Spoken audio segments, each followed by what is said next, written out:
सूरसेन वसुदेव जी के घर में पैदा हुए हैं, अवतार लिए हैं, वे दोनों भाई कुशल से हैं। उद्धव जी से विदुर जी पूछ रहे हैं, कच्चित् पुरूणां परमः श्रीनो भामस आस्ते सुखमंग सौरी यो वैश्वश्रीणां पितृवद् ददाति वरान् वदान्यो वरतर्पणेन। और मिनी जी ने बड़ी तपस्या से प्राप्त किया है, ये भगवान के ज्येष्ठ पुत्र प्रद्युम्न जी कुशलता पूर्वक है ना। हृदय सत्या के बेटे चारुदेश, ये सब लोग कुशलता पूर्वक है ना। कच्चित् यशोधारथयोथपानां गांडीव धन्नो परतारिरास्ते अलक्षितो यक्षरगूढ़पूतो माया किरातो गिरिशस्तुतोष। कृष्ण रूपी सूर्य के चले जाने पर महाभारत का युद्ध हुआ और उसके बाद भगवान अपने धराधाम को चले गए थे।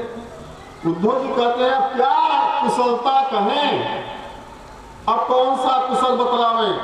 भगवान श्री कृष्ण के चले जाने पर इस कलयुग ने सबको ग्रसित कर लिया है, अब कुछ बचा नहीं है।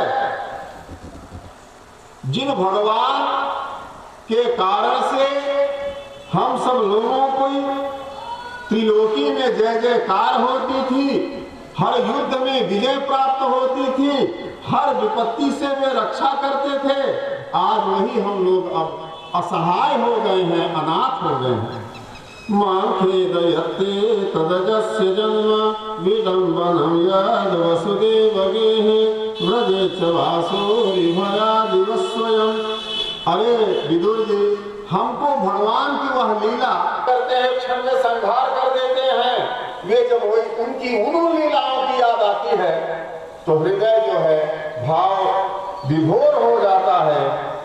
अब क्या बताएं, अहो वकीयं स्तनकालकूटं जिघांसया पाययदप्य साध्वी लेभे गतिं भातृचितां ततुन्यं तं वा दयालुं शरणं व्रजेम। जिस बालघातिनी पूतना ने अपने स्तनों में कालकूट गरम लगा करके, विष लगा करके और जिघांसा से स्तनपान कराया और देवकी को दिया था, भगवान की आराधना करे उसको भी वही सदगति।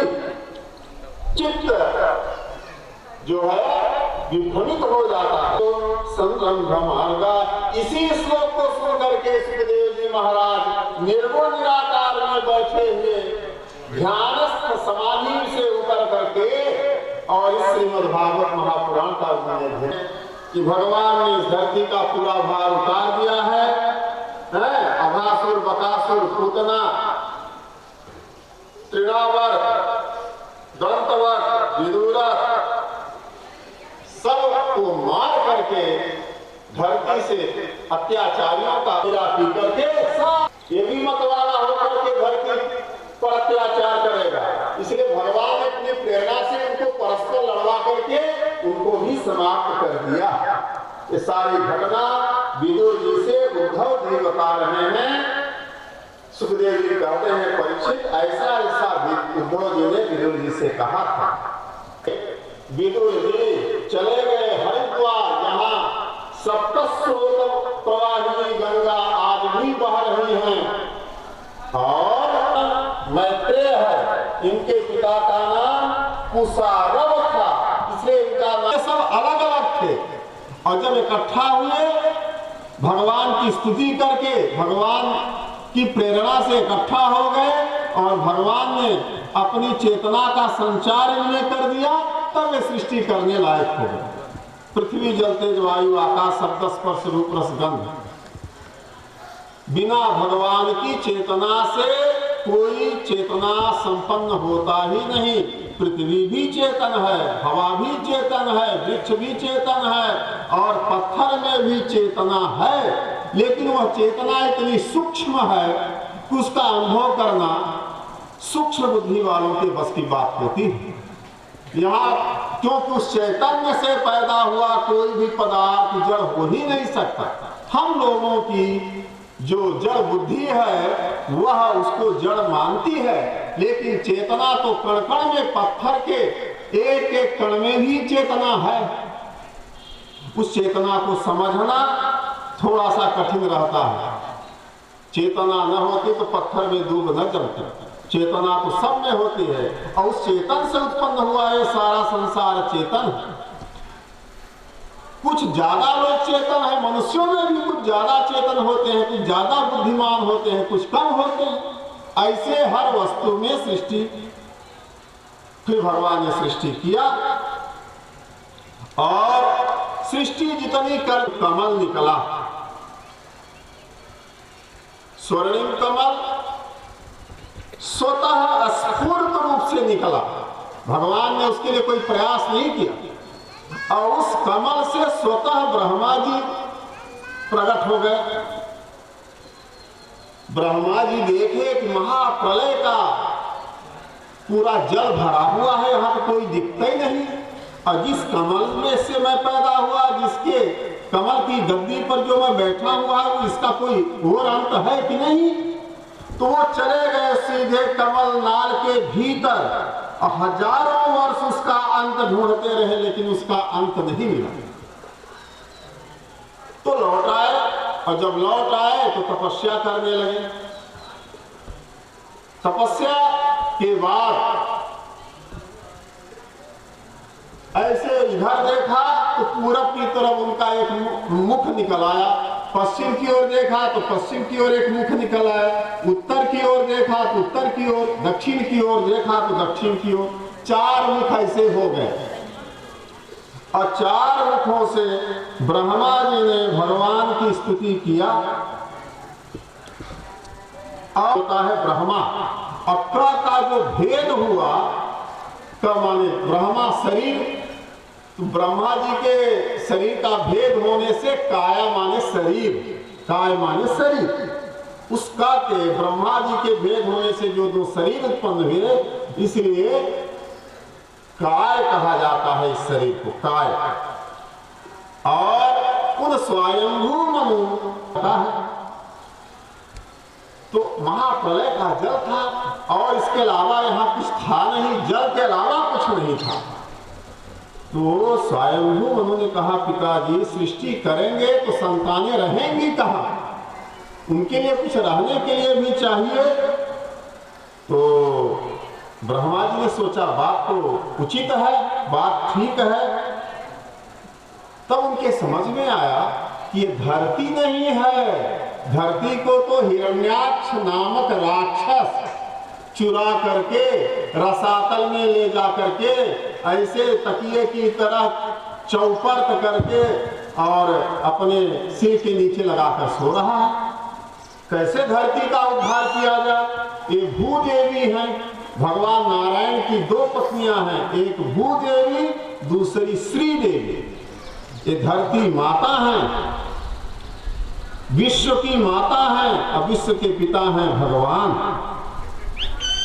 तो सोच रहे थे ब्रह्मा जी, ये विशाल बन गए आकाश में जाकर खड़े होकर के कि हम लोग कल्पना नहीं कर सकते।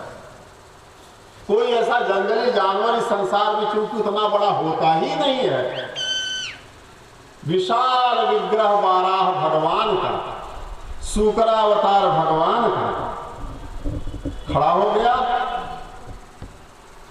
और तब इन लोग, ब्रह्मा जी ने भी सोचा कि ये कौन है, ये कौन सा जीव है।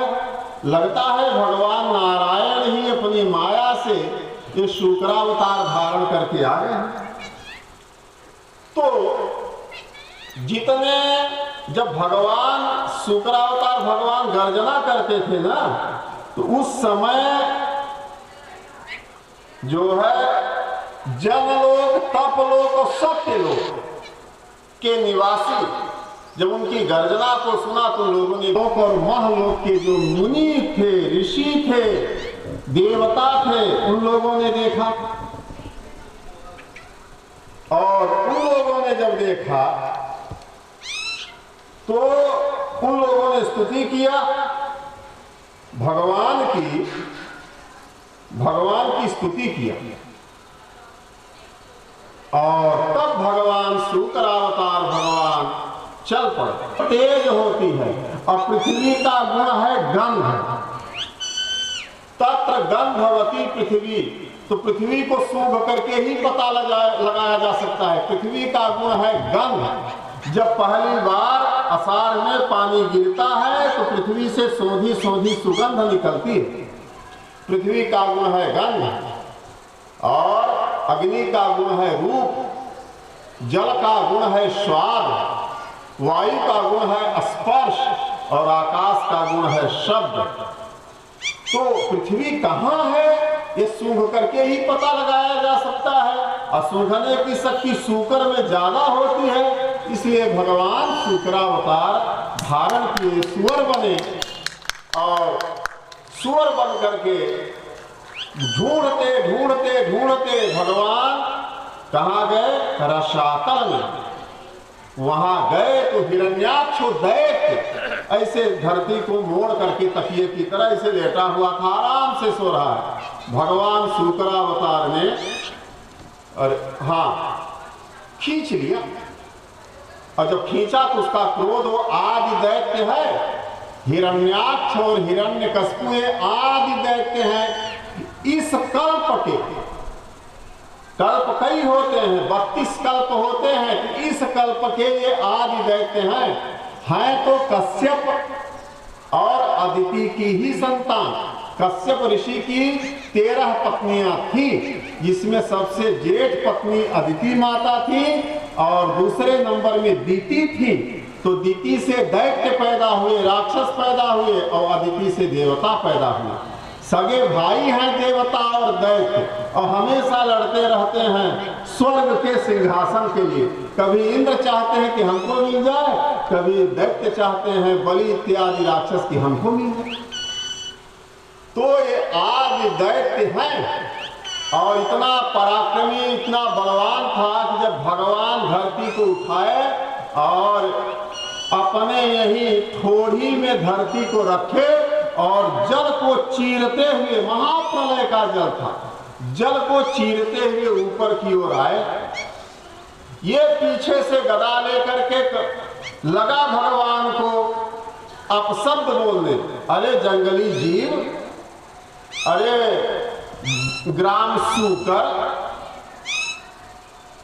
अरे बनैले, तू हमारी इस धरोहर को कहां लेके चला जा रहा है? ये तो हम रसातल वासियों की धरोहर है, तू है कौन? और भगवान लेकर उसको ऊपर आ रहे हैं। वाणियों को सुनकर आहत होते हुए भी ले आकर के इस जल के ऊपर उन्होंने धरती को स्थापित कर दिया। और क्रोध बहुत था उस समय, भगवान वाराह थे, अत्यंत क्रोधी थे, पर क्या करें, बोल नहीं सकते थे। और उस क्रोध की अवस्था में ये धरती माता और भगवान के तेज से धरती माता के गर्भ में एक गर्भ आया, वही गर्भ मंगल ग्रह कहलाते हैं, इसीलिए वो क्रोधावस्था का गर्भ है। इसलिए मंगल ग्रह बहुत तेज होते हैं, बहुत उग्र होते हैं, कुंडली में अगर खराब हो गए तो। आग है, अंगारक उनका नाम है, मंगल का एक नाम अंगारक है, वो धरती माता के पुत्र है, इसीलिए भूमि पुत्र कहा जाता है। इसलिए मंगलवार को धरती नहीं खोदी जाती, माटी मांगल्य वगैरह नहीं किया जाता, घर इत्यादि का शुभारंभ गृहारंभ नहीं किया जाता। ले आकर के भगवान ने धरती माता को जल के ऊपर स्थापित कर दिया, और अपनी तेजस शक्ति से, ये पल पल हो रही थी, पानी में थी ना, अपनी तेजस शक्ति से इसको दृढ़ कर दिया, दृढ़ कर दिया।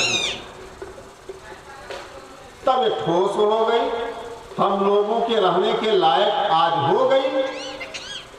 अब जब भगवान ने धरती को स्थापित कर दिया, थोड़ा निश्चिंत हो गए, तब वो पीछे पीछे लिए गदा दौड़ा चला रहा था।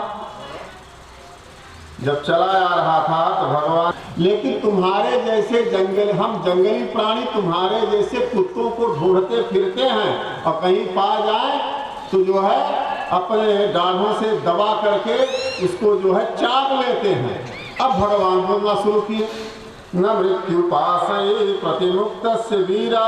देखो जो वीर होता है वो डीग नहीं हाँकता, वो युद्ध करता है, तुम सामने से आओ।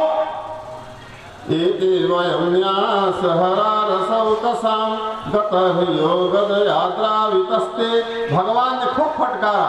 अब तो भगवान उसी के लिए आए थे, तो जब भगवान ने उसको खूब फटकारा, अधिक्षिप्त किया, तब तो उसका क्रोध बढ़ गया। हिरण्याक्ष अपने को त्रैलोक्य विजयी मानता था, कोई उसकी जोड़ी का वीर आज तक मिला नहीं था, और ले करके अपनी गदा भगवान के ऊपर उसने मार दिया। भगवान स्तु गदा वेदम विशिष्टम रिपुरसी अवंचयतिरसीनः। भगवान ने अपने को थोड़ा सा तिरछा कर लिया तो उसकी गदा भगवान के ऊपर नहीं आ पाई, और फिर भगवान ने अपनी गदा उठा करके एक गदा उसको मारा। पुनर्गदां सोमादाय भ्रामयन्तम अभीक्षसः अभ्यधावत हरिः क्रुद्धः संरम्भात् दष्टदक्षरम्। जब भगवान ने गदा लेकर मारना चाहा तो कभी इधर भागे कभी उधर भागे अपने को बचाने के लिए। ततश्च गदया रातिं दक्षिणस्यां भुवि प्रभु आजघने स तु तां सौम्य गदया कुर्विदो हनत। अब ये दोनों बड़े गदा वीर थे, भगवान तो भगवान हैं, गदा युद्ध में कुशल हैं, और ये हिरण्याक्ष दैत्य अद्भुत वीर। एवं गदाभ्याम गुरुभ्याम हरयक्षो हरिरेव च। ये हिरण्याक्ष और हरि का यह गदा युद्ध शुरू हो गया, एक दूसरे को जीतने की इच्छा से और एक दूसरे को मार डालने की इच्छा से। तयोस्मिधोस्तेन गदा हतांगयो क्षतास्रवघ्राण विवृद्धमन्यवो। जितना युद्ध बढ़ता 3 जन्म द्विज वचन प्रमाणा। ब्राह्मण का श्राप था 3 जन्म का, इसलिए ब्राह्मण के श्राप की अवहेलना भगवान भी नहीं करते और न कर सकते थे, इसलिए इनको भगवान के मारने पर मुकुट नहीं हुए, इनको 3 जन्म आना ही पड़ता। भगवान अपने पार्षदों से क्रीड़ा कर रहे हैं, और ये राक्षस ऐसा था कि स्वर्गीय देवता डर के मारे बादलों की ओट में गुफाओं में छुपे रहते थे। जब देखा कि ये तो मर नहीं रहा है, युद्ध चल ही रहा है, तो ब्रह्मा जी आए, और जब ब्रह्मा जी आए तो भगवान से प्रार्थना करने लगे। प्रार्थना क्या करने लगे? एषते देव देवानां अंघ्रिमूलमपेयुषां विप्राणां सर्वेणां भूतानामपि आगसां। प्रभु ये गोधूली बेला भयावह होती है, उसमें गोधूली बेला में राक्षसों का बल बढ़ जाता है, भूत प्रेत पिशाच यक्ष राक्षस। इसलिए गोधूली बेला में अध्ययन नहीं करना चाहिए, मैथुन नहीं करना चाहिए, भोजन नहीं करना चाहिए, शयन नहीं करना चाहिए। भगवान नाम का जप, संध्या गायत्री, अपने इष्ट देवता का जप करना चाहिए। सब कुछ रोक लिया गया है गोधूली बेला में, इसलिए संध्या की जाती है, क्योंकि वो राक्षसों का बल उस समय बढ़ता है। उस समय मच्छर बहुत उत्पात मचाते हैं, क्योंकि उनका बल बढ़ जाता है। तो गोधूली बेला ऐसा घोरतमा संध्या लोक छम बटकरी प्रभु, ये लोक को डरावने वाली बेला है। रूप सर्वपति सर्वात्मा सुराणाम जयमावह। इसलिए इस पर आप विजय प्राप्त करिए इसको, नहीं तो अभी गोधूली बेला आ जाएगी तो इससे जीतना कठिन हो जाएगा। ब्रह्मादि देवता क्या जाने कि गोधूली हो चाहे जो काल हो, भगवान तो काल गई हैं, पर देवता डर रहे थे।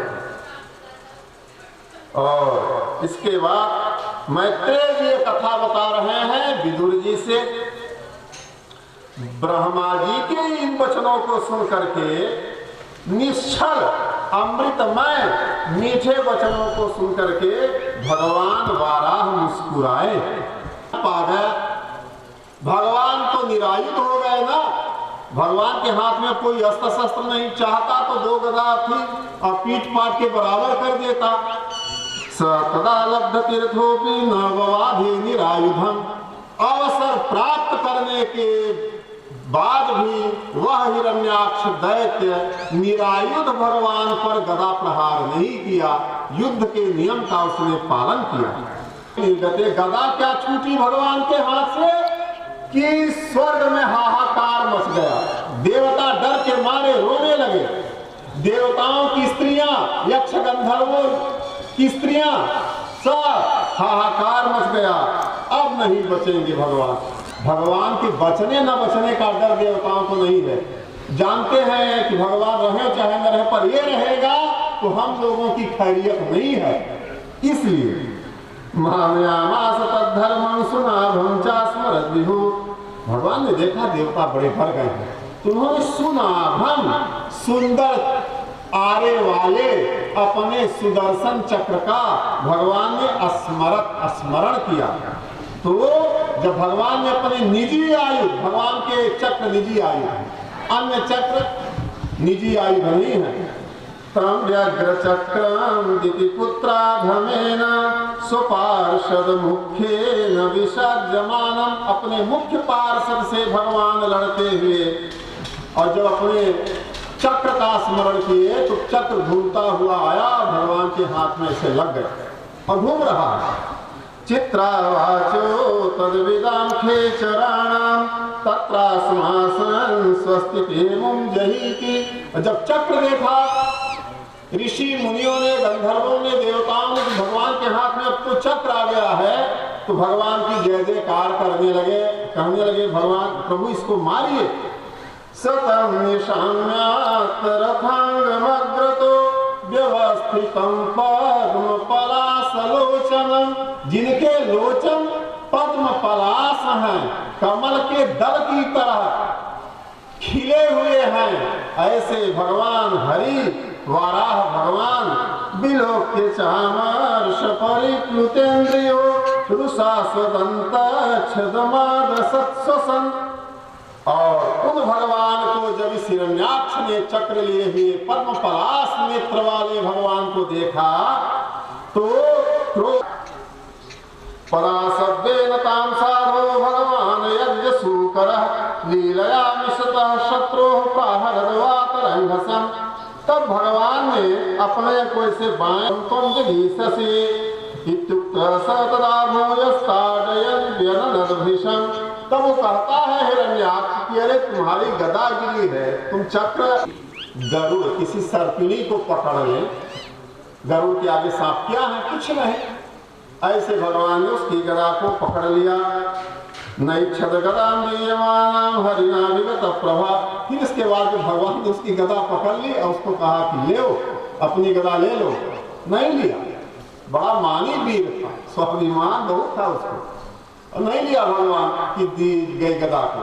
हत प्रभा, इसका तेज जो है मलिन हो गया, उसकी वीरता थोड़ी सी कम हो गई, अपमानित महसूस करने लगा। जग्राह त्रिशिखम शूलम ज्वलन ज्वलन लोलुपम, एक जलता हुआ 3 शिखा वाला त्रिशूल उठाया उस हिरण्याक्ष ने। हिरण्याक्ष का मतलब होता है हिरण्य माने सोना और अक्ष माने आंखें, लोभ, जिसकी आंखों में धन मिल जाए, संपत्ति सोना मिल जाए, दिन भर मिले, उसका नाम है हिरण्याक्ष। लोभ का मूर्तिमान स्वरूप था। यज्ञ के लिए ही जिन्होंने अपना शुक्रावतार धारण किया है उनके ऊपर उसने प्रहार किया, लेकिन जैसे किसी सात्विक सदाचारी अपने यम नियम जप तप में रहने वाले ब्राह्मण के ऊपर प्रयोग किया हुआ कोई अभिचार कर्म, मारण मोहन वशीकरण का कोई प्रयोग नहीं होता, निष्फल हो जाता है, वैसे भगवान के ऊपर चलाया हुआ उसके त्रिशूल का प्रभाव निष्फल हो गया। तदोजसा दैत्य महाभटार्पितं चकास, आदियों के ईश्वर हैं, महामायावी हैं, उनके ऊपर अपनी माया का विस्तार छोड़ दिया और उस ऐसी माया फैली त्रिलोकी में कि सारे लोकों के लोकाधिपति लोकपाल सोचने लगे कि हमारे लोगों का एक प्रलय होने वाला है क्या।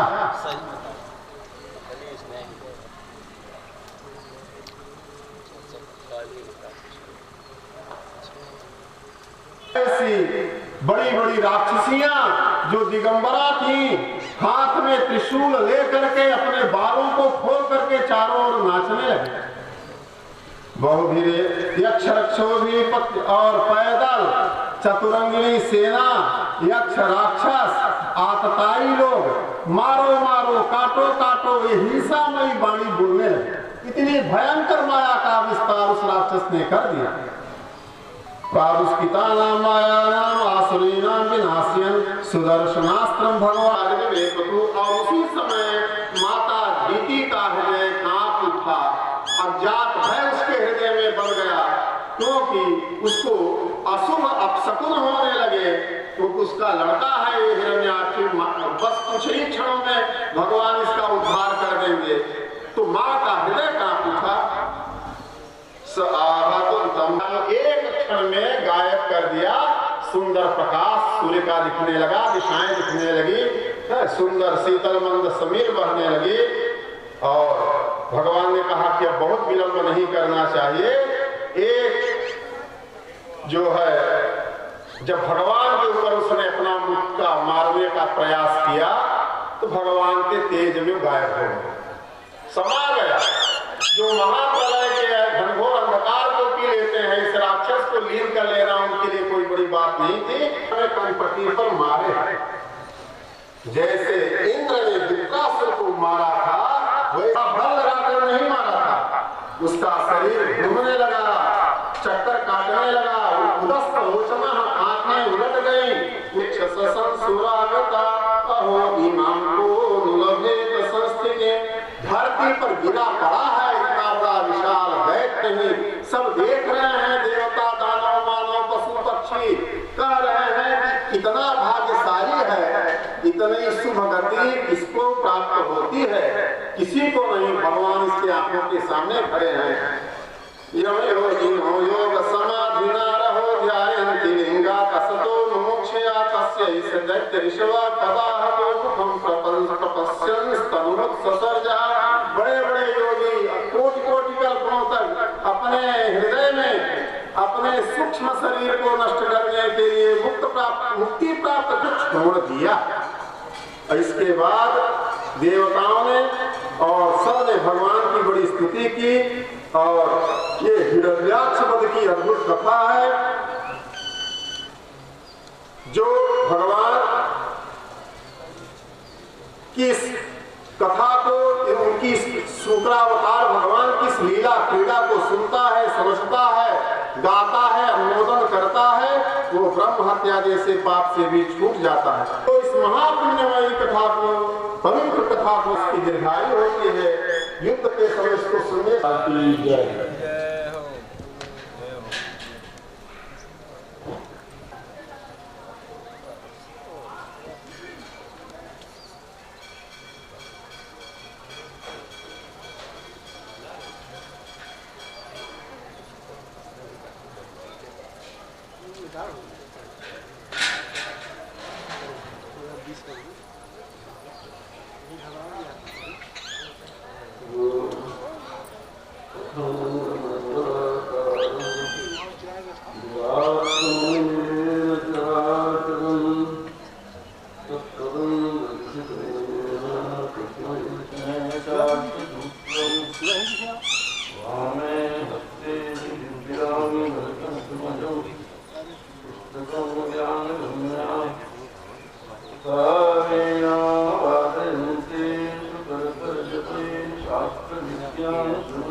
So सन्निधिं सन्निधिं प्रियात् गोपं करोति वाचालं पङ्गुं लङ्घयते गिरिं यत्कृपातमं वन्दे परमानन्दमाधवयाक्ष। तो भगवान ने उसका उद्धार कर दिया। आगे कथा है, विदुर जी ने मैत्रेय जी से पूछा कि ब्रह्मा जी के शरीर के आधे भाग से स्वयंभू मनु पैदा हुए, बाएं भाग से महारानी शतरूपा पैदा हुई। ये आदि मानव है। पहले मानवीय सृष्टि नहीं थी और न तो मैथुन धर्म से संतानोत्पत्ति होती। कोई भक्त है भगवान का, उसको भी ज्ञान की आवश्यकता है, उसको भी कर्म की आवश्यकता है, कर्म कौशल की आवश्यकता है और ज्ञान की आवश्यकता है। भक्त है भगवान का और उसको कर्म करने का ढंग ठीक से मालूम नहीं है, ज्ञान नहीं है कि भगवान की सेवा हम कैसे करें, कैसे करेगा। वहां भक्ति प्रधान अवश्य है, लेकिन ज्ञान और कर्म सहायक रूप में रहते हैं। यदि ज्ञानी है तो ज्ञानी को भी प्रेम की आवश्यकता है हृदय में, और शरीर से कर्म की भी आवश्यकता है। ज्ञान प्रधान व्यक्ति वो जरूर है, लेकिन कर्म और भक्ति उसके लिए आवश्यक है। अरे ज्ञानी है तो किसी गुरु से मंत्र लेगा और हृदय में करते। प्रश्न तो खड़ा है, भगवती जानकी त्रिलोकी में अजय महापराक्रमी रावण की बंदनी है और लंका में बिना पूछे रावण के हवा नहीं प्रवेश कर सकती है, अन्न की तो बात ही क्या। और समुद्र के किनारे सारी सेना खड़ी है, निस्सहाय निरुपाय निराश्रय, सामने तथा सागर लहरा रहा है, कौन सागर पार। और हनुमान जी सागर पार करने की शक्ति न होती और रावण के लंका में प्रवेश करने की बुद्धि न होती और रावण के अंतःपुर में पूरा ढूंढ लिए समस्त राक्षसियों को, अस्त व्यस्त पड़ी है राक्षसियां मदिरा पान करके, और वैराग्य होता तो क्या होती उनकी दशा। प्रबल वैराग्य दारू प्रभंजन तनय प्रबल वैराग्य के स्वरूप। इसलिए रावण के अंतःपुर में देवलोक, नागलोक, गंधर्वलोक की अप्रतिम सुंदरियां अस्तव्यस्त अवस्था में एकदम गहरी निद्रा में पड़ी है और उनको सीता जी को ढूंढना, एक स्त्री को ढूंढना, एक एक का मुंह देखना, इसमें सीता कहां है। और सोते हुए रावण को भी उन्होंने ठीक से देखा, एकदम खज्जर पहाड़ की तरफ पड़ा हुआ। और जब सीता नहीं मिली, लेकिन उनके मन में विकार, लेश मात्र विकार नहीं आया। ऐसी जिसकी बुद्धि होती है वही परमात्मा को या वही शांति रूपी सीता का पता लगा था। इसलिए ज्ञानी को भी कर्म और भक्ति की आवश्यकता है, तब ज्ञानी के कर्म और भक्ति सहायक हो जाते हैं। तो मनुष्य कहने का मतलब हम मनुष्य हैं। आहार निद्रा भय मैथुनम च, आहार तो सभी प्राणी करते हैं, नींद भी सभी लेते हैं, भयभीत तो सभी होते हैं प्राण बचाने के लिए। और जैसे स्त्री पुरुष का संसर्ग होता है वैसे उन प्राणियों में भी जन्म होता है बच्चों का। ये तो सब में सामान्यम है, ये तो सामान्यम पुत्र सामान्यम पशुवीर नारायण। पशुओं में और मनुष्यों में सामान्य बातें पाई जाती है, तो मनुष्य में क्या विशेषता है। जब ये सब सामान्य बातें दोनों में पाई जाती हैं तो मनुष्य में क्या विशेषता। बोले ज्ञानो ही एक और मधिको विशेषो, ज्ञान ही एक अधिक विशेषता है। मनुष्य विचारशील प्राणी है, तो समस्त कर्मों को विचार पूर्वक करे, हित अनहित का विचार करे, अपने हित अनहित का विचार करे और संसार के हित अनहित का विचार करे, वही मनुष्य। पूछा स्वयंभू मनु का वंश बड़ा आदरणीय है, बड़ा प्रशंसनीय है। उसमें मैथुन धर्म के द्वारा प्रजा की वृद्धि उसी समय से शुरू हुई थी। मुझे उनकी कथा सुनाइए। आपने कहा था जो सप्तद्वीपवती वसुंधरा के एक छत्र सम्राट थे और ब्रह्मा जी के शरीर के दाएं भाग से पैदा हुआ। अब इनकी लड़की योग के समस्त लक्षणों से पिता के घर में ही संपन्न हो गई थी। ये प्रसंग सुनने की मेरी बड़ी इच्छा है।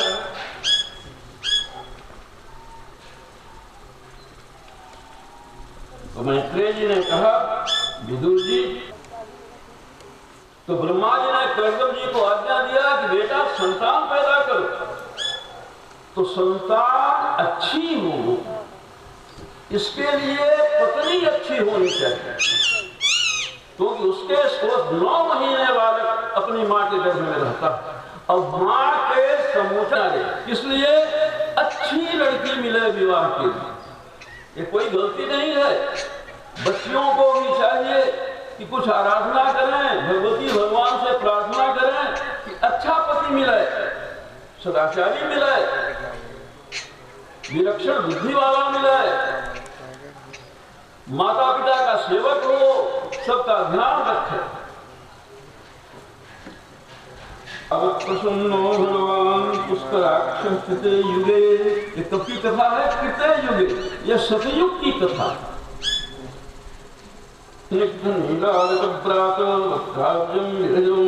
भगवान के झांकी का वर्णन है।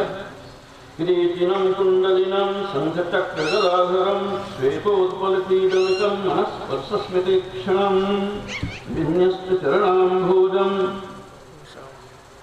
अंशदेशे गरुत्मतः दृष्ट्वाखे वस्थितं ब्रह्मवक्षश्रियं कौस्तुभकन्धरं जातहर्षोपतनमूर्ध्ना क्षितौ लब्धमनोरथः गिरिभिस्तभ्यगृणात्रीति स्वभावात्मा कृताञ्जलिः। जब कर्दम ऋषि ने भगवान का दर्शन प्राप्त किया, एकदम नील मणि की तरह उनके श्री विग्रह की कांति, काले घने और घुंघराले केश, बाहर गरुड़ पर उनका वो विराजमान है। मन स्पर्श स्मृति क्षणम, भगवान जब मुस्कुराते हैं तो जिसकी ओर देखकर मुस्कुराते हैं मानो उन्होंने उसके मन का स्पर्श कर लिया मुस्कुराहट के द्वारा। ऐसी सुंदर झांकी है।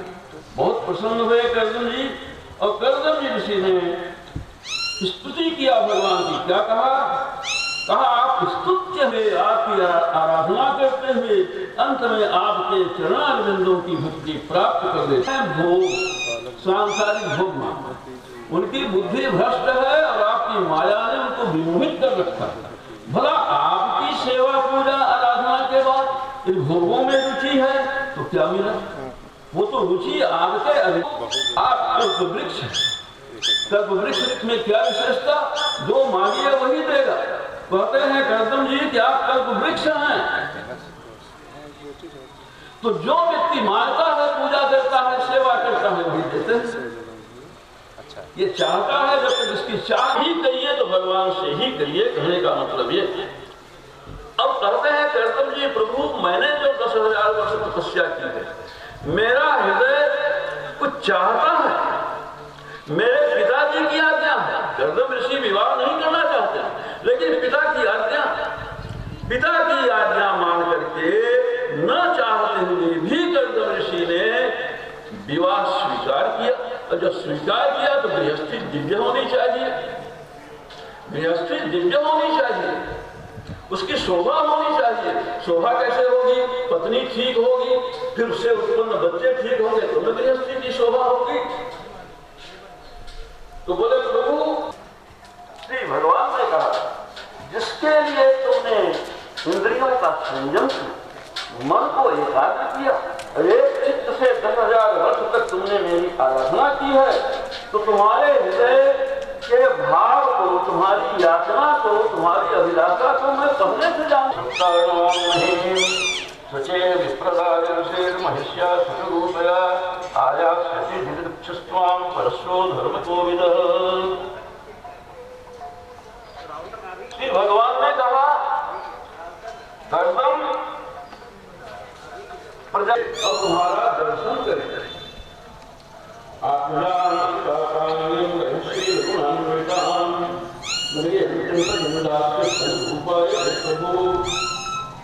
उनकी एक रूप यौवन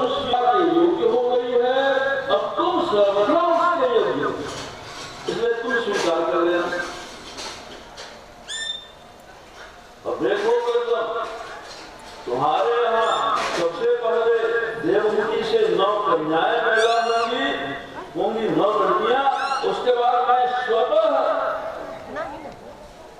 देव पैदा होंगी, इसके बाद मैं अवतरित होऊंगा। मैं सभार्य पर्यटन मही तस्मिन् सुधन्वन् भगवान यत् समादिशत उपायाकाशपदं मुनेषां तस्य तत्। ये मनु महाराज जैसा भगवान ने कहा था, परसों आया मनु महाराज अपने स्वर्ण जटित रथ पर अपनी महारानी सतरूपा और अपनी पुत्री देवहूति के साथ चल पड़े कर्दम ऋषि के आश्रम। कैसे चले? राजा है ना, तो राजा जब चलता है तो प्रजा की भलाई के लिए चलता है। कहाँ क्या कमी है, आंख मूंद कर नहीं चलता। कहाँ खेतों में पानी नहीं है, कहाँ पाठशाला नहीं है, कहाँ चिकित्सालय नहीं है, कहाँ की सड़कें खराब है, वो देखता हुआ चलता है और उसकी व्यवस्था करे। ये सम्राट, इनका विचरण बिना मतलब नहीं होता, अनावश्यक नहीं होता। और ये महाराज मनु कहाँ पहुंचे? सब देखते ताकते पहुंच गए कर्दम ऋषि के आश्रम पर। यस्मिन् भगवतो नेत्रान्यपतन् अश्रुबिन्दवः कृपया संपरीतस्य प्रपुन्ने कृतया शुभम्। ये भगवान कर्दम का आश्रम कहाँ है? जहाँ कर्दम ऋषि को देखकर भगवान के नेत्रों से आंसू गिरे। ये ऋषि कितने संयमशील हैं और अपने पिता की आज्ञा मान करके ये विवाह कर रहे हैं। ये कितने अनुशासित हैं और इन्होंने 10,000 वर्ष तक आत्मसंयमाद के द्वारा मेरी कठिन तपस्या किया है। करुणा आ गई भगवान को और भगवान के नेत्रों से आंसू बहने लग गए। वही बिंदुसर तीर्थ बन गया। भगवान के नेत्रों से गिरा हुआ जल भगवान के चरणों से निकली हुई गंगा त्रिलोकी को पवित्र कर रही है और भगवान के नेत्रों से गिरा हुआ जल बिंदु सरोवर तीर्थ हो गए। वहीं कर्दम जी निवास करते थे, वहां पहुंच गए। तदवै विदुषर्वो नाम सरस्वत्या परिप्लुतं पुण्यं शिवामृत जलम महर्षि गण सेवितम्। अब सरस्वती तो गुप्त है इस समय, लेकिन उस समय प्रकट। सरस्वती नदी के जल से बिंदु सरोवर घिरा हुआ है। कैसा जल है? पुण्यम, बड़ा पवित्र जल है। ये सब वृक्षों से आश्रम संपन्न। आश्रम ऐसे नहीं होते थे, नीरस ऐसे आश्रम नहीं होते थे ऋषियों। जटाधारी चलना फिरना सज्जनों की रक्षा के लिए होता है, धरती के विकास के लिए होता है, अधर्मियों का के विनाश के लिए होता है, प्रजा के कल्याण के लिए होता है। क्यों? क्योंकि आप राजा हो, भगवान की पालनी शक्ति, आप भगवान की पालनी शक्ति है। तो साक्षात भगवान है, विष्णु स्वरूप है। क्यों? क्योंकि अनेक अनेक कार्यों के लिए आपके शरीर में सूर्य, चंद्रमा, अग्नि, इंद्र, वायु, यम, धर्म और वरुण, ये सब आपके शरीर में निवास करते हैं। आपको प्रणाम। नयनार्थमास्थाय दैत्यं मणिगणार्पितं विस्फूर्य चंडकोदंडे रथेन काशीं अभान। यदि आप लोग अरे राक्षस ये सब न जाने कहाँ भाग जाता है। स्वसैन्य चरणक्षुण्णं वेपयन् मंडलं भुवः विकर्षन् वृत्तिं सेनां पर्यटन शिंसुमानिव नैव शेतः सर्वे वर्णाश्रम निबंधना। आपके शासन में रहती हुई प्रजा सहारे तो जनता पूरी नींद लेती है। आपका आचरण राजा है और उस आचरण के द्वारा जनता को प्रेरित करेगा उसी रास्ते पर चलने के लिए। इसलिए ब्राह्मण पूज्य है, संपूज्य है और सम्मान्य। इसलिए ब्राह्मण पूज्य। हम क्षत्रियों को अपनी भुजाओं से प्रकट किया। क्यों प्रकट किया? आप लोगों की रक्षा के लिए। आप पृथ्वी में बैठकर तपस्या कर रहे हैं। हे प्रभु, हमारा धर्म है कि हम धनुष पर बाण चढ़ा करके आपकी तपस्या में कोई विघ्न आता है तो उसको नष्ट करें। ये हमारा कर्तव्य है। हम लोग एक ही शरीर से संबद्ध हैं। अरे विराट पुरुष के मुख से ब्राह्मण पैदा हुए, अब विराट पुरुष की भुजाओं से क्षत्रिय पैदा हुए। एक ही शरीर से निकले ब्राह्मण और क्षत्रिय। ब्रह्मा जी के एक ही शरीर से ब्राह्मण भी मुख से और क्षत्रिय भुजाओं से। तो मनु जी कहते हैं हम दोनों एक ही शरीर से संबद्ध हैं। लेकिन चिंता थी वो दूर हो गई। असघ्नवस्त्रविरहं मुनिचरवास्पकलामहुः आत्मंचत अनुभवस्येति नेत्रोदय धृतशिखा। लेकिन जब चलने लग गए तो बेटी के विरह से दोनों महाराज महारानी व्याकुल हो गए, आंखों से आंसू गिरने लग गए। देवहूति को छाती से चिपका लिए, सारे सिर के बाल देवहूति के भीग गए आंसू से।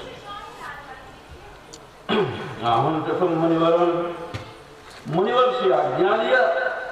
महाराज स्वयंभू मनु ने, महाराज शतरूपा ने, और अपने सेना के साथ रथ पर बैठ करके अपनी राजधानी ब्रह्मावर्त क्षेत्र में पहुंच गए।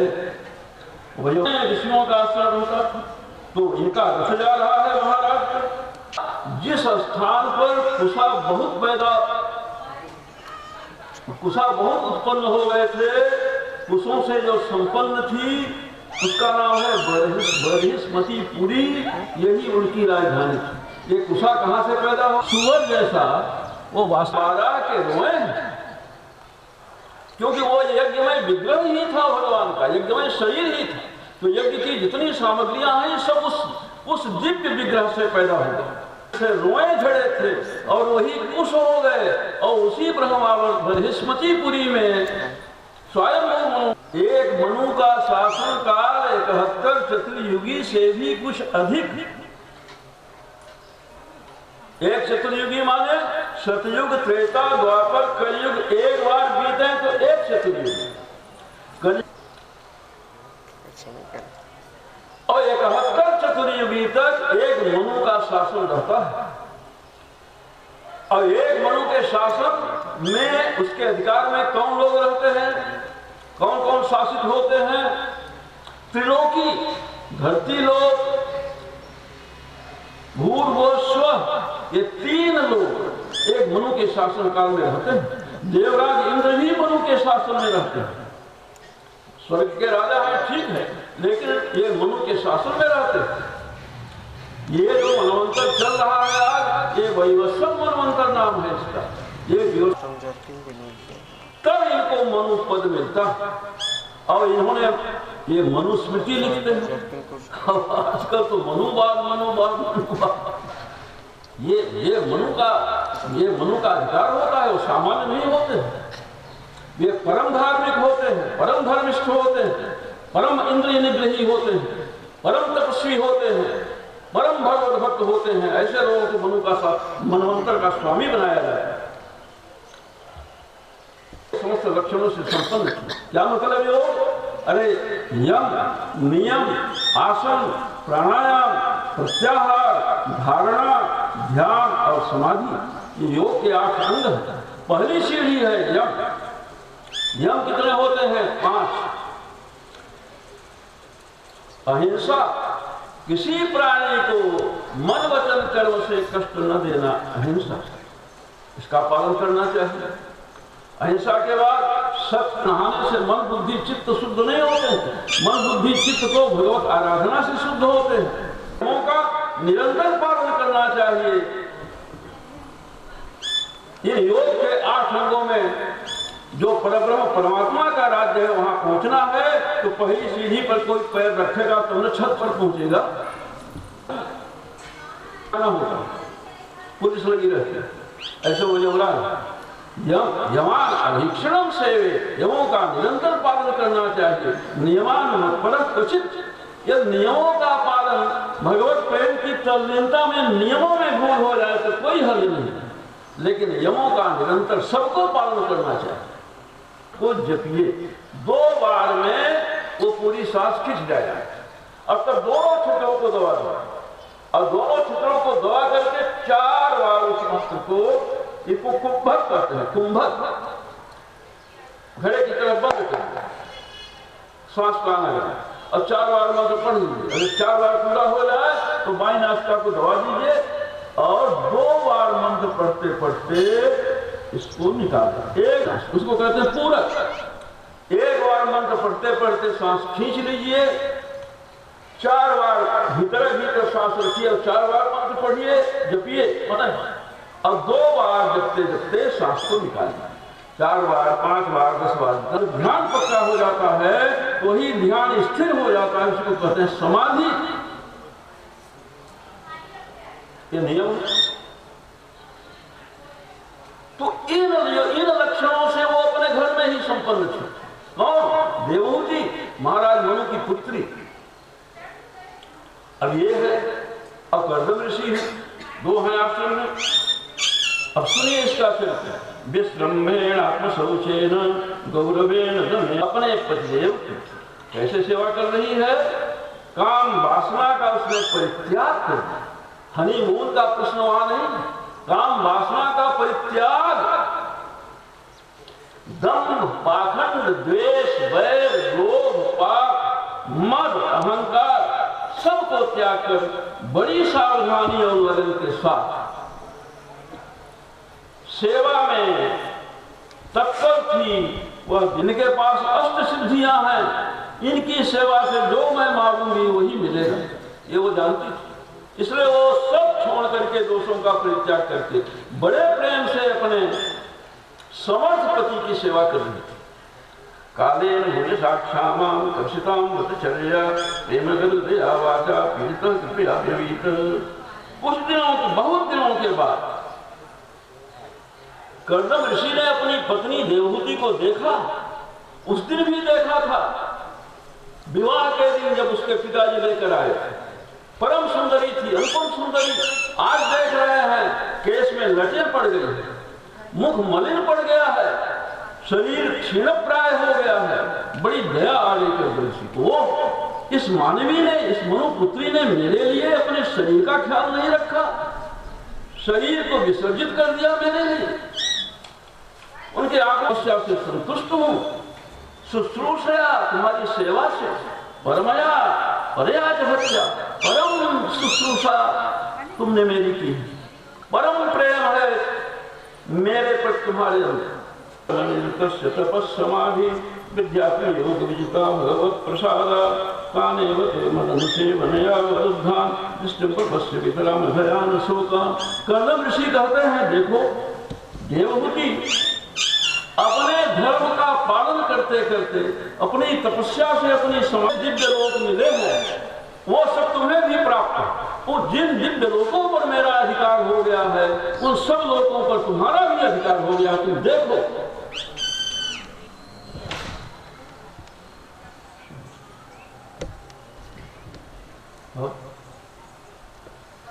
तुम देखो, चाहे जिसको वहां भेज दे, कोई नहीं रोक सकता। पापी से पापी प्राणी हो, पुण्यात्मा से पुण्यात्मा प्राणी हो। कर्दम ऋषि ने जिन लोगों पर अधिकार किया था, उन लोगों पर उनका पूरा संपूर्ण अधिकार था। चाहे जिसको वहां बसा दे, भेज दे, कोई रोकने वाला नहीं। कहा देवहूति, उन सभी लोगों पर तुम्हारा अधिकार है। अरे भाई, पति व्रत करता है तो पत्नी पति की सेवा करती है, फलाहार बना करके देती है, उनका वस्त्र प्रक्षालन करती है, उनके पूजा की सामग्री एकत्रित करती है, उनके पूजा में सहयोग करती है। तो क्या व्रत का पुण्य केवल पति को मिलेगा, पत्नी को नहीं मिलेगा? ऐसा नहीं होता, उसको भी मिलेगा व्रत का। क्योंकि व्रत में देवहूति ने सेवा किया कर्दम ऋषि की इतने बहुत वर्षों तक, इसलिए जिन लोगों पर उनका अधिकार था उन लोगों। लेकिन देवहूति को जितना प्रसन्न होना चाहिए, उन लोगों को देखकर इतनी प्रसन्न वो दिखाई नहीं पड़ी। और कर्दम ऋषि अपनी पत्नी का मुख देख रहे हैं कि ये जितना प्रसन्न होना चाहिए इसको, उतना प्रसन्न नहीं है। समझ गए? ये चाहती क्या है? संतान।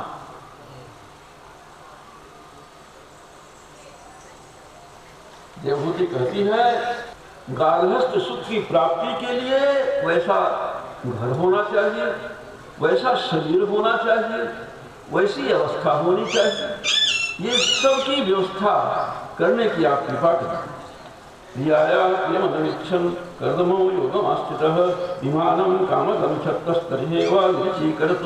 अपनी प्रियतमा जिसने अपने शरीर की परवाह न करके उनकी सेवा की, उसका प्रिय करने के लिए, उसकी मनोकामना पूरी करने के लिए भगवान कर्दम योग में स्थित हुए।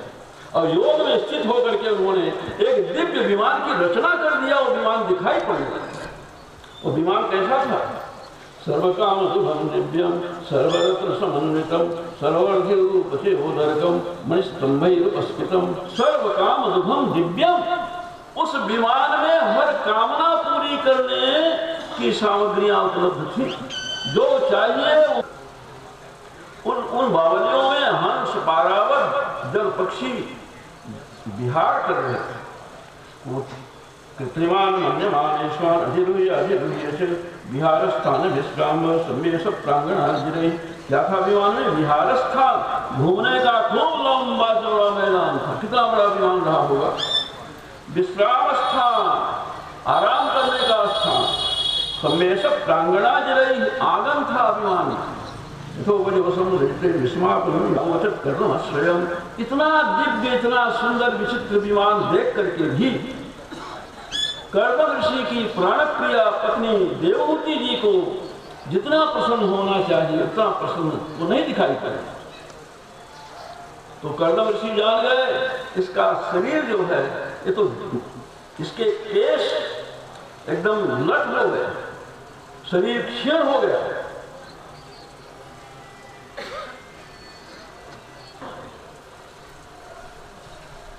इसमें स्नान सातधवर्तु समादाय वचक बलि क्षण सर्जम निवृत्ति वासु विनीभूतांश मूर्धजान। अब देवहूति ने अपने पति की बात मान करके